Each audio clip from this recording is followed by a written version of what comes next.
Okay, murakaza neza kuri YouTube channel ya Nyahera Official. Nyuma yo kuvugwa cyane na benshi, nyuma yo gukundwa na benshi, ndetse nyuma yo gutumirwa na benshi cyane, aka kanya huye na Perezida Paul Kagame na wundi ni Sherry Silver.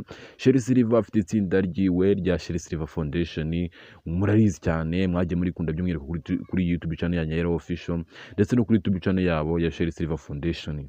Uyu rero Sherry Silver ni umukobwa murabizi cyane, ndagira ngo bamenyeshe aka kanya nari nibereye ku ma social media agiye atandukanye, ndi guscrollinga nyine ndeba video zigiye zitandukanye, mbambonye Sherry Silver ari gusuzanya na Perezida Paul Kagame. Ubona ko Perezida Paul Kagame atewe ishema no kubona uyu mukobwa Sherry Silver, kuko ubundi ni abanyarwanda bakeya bagira umutima wo kuzamura abana cyangwa se wo gufasha abana.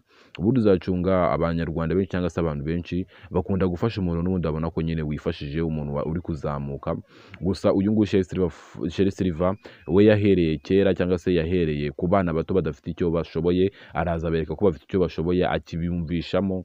Uyu rero Perezida Paul Kagame yatewe ishema no kubona uyu mwana. Gusa n'uyu mwana nawe yatewe ishema no kubona Perezida Paul Kagame, kuko ni ibintu bitoroshye cyane kugira ngo uhure na His Excellency Paul Kagame.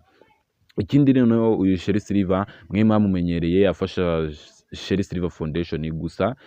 Sherry Silver ntabwo afasha Sherry Silver Foundation gusa, aragenda akajya anyura no mu bandi bana akabafasha uko yishoboye cyangwa se uko afite nyine, uko nyine yifite. Ntabwo ari wa muntu uvuga ati ngo niba nagiye gufasha Sherry Silver Foundation ubwo ni Sherry Silver Foundation gusa, ajya anyuzamo akajya no mu zindi ngo cyangwa akajya no kureba abandi bana akabafasha. Reka mbashyiremo aka video mukarebe rero ku bantu batabashije kukareba, ndakwitsa gukora subscribe nimba utarakora subscribe kuri YouTube channel ya Nyahera Official. Ndabakunda cyane rero, ciao ciao.